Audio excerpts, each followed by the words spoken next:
Welcome back, clever home buyers. So we're talking a little bit more about auctions at the moment. And so I just wanted to show you that there's forms out there. Okay. Of course there are. There's forms for everything. So a sample of some forms that you will encounter when you're preparing to bid at auction.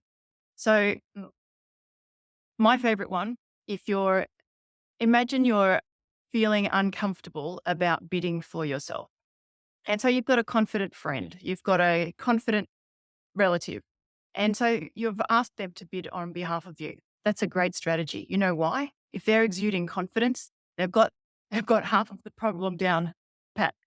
The other half of the problem is sticking to the budget. So if you've clearly given them instructions on what your budget is, then fine, ask someone else to bid on your behalf.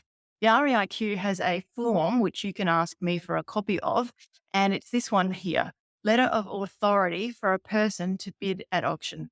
It's broken into these three parts. So obviously the address goes here of the property that you're wanting to buy.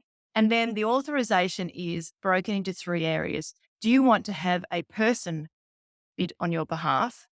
Do you want to have a buyer's agent bid on your behalf? Or do you want to submit bids via telephone? You'll be on the phone to one of the sales agents represented by the real estate agent who's got the property for sale. And so they will then be calling the bids as you're talking to them on the phone. Not the most ideal situation because you can't read the body language, what else is going on, and you can't get a gauge for the vibe of the bid, as well as many other things. So that would be my last resort. So you can see here, if you've ticked A, B, or C, then you would write the details here of the person, the buyer's agent, or just notify them that it's going to be a telephone bid.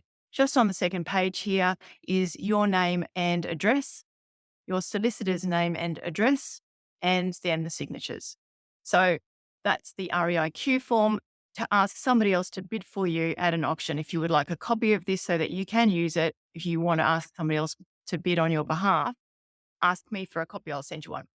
Then we've also got one. So you may encounter that the sales agent's already got these forms made up for you, and that's fine too.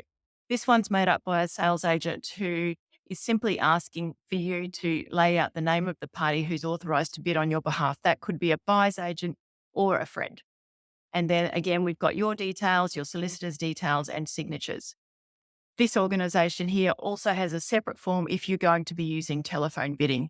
So you can use the REIQ one, or you can use the form supplied by the sales agent. Now, speaking about bidding at auctions, obviously there is a registration form that you need to fill out on the morning of the auction, or sometimes you can fill it out earlier than the day of the auction. And that's asking for your details. And obviously you'll need to provide your identification so that they can check that it's really you. And if you are successful at the auction, you will be required to pay your deposit.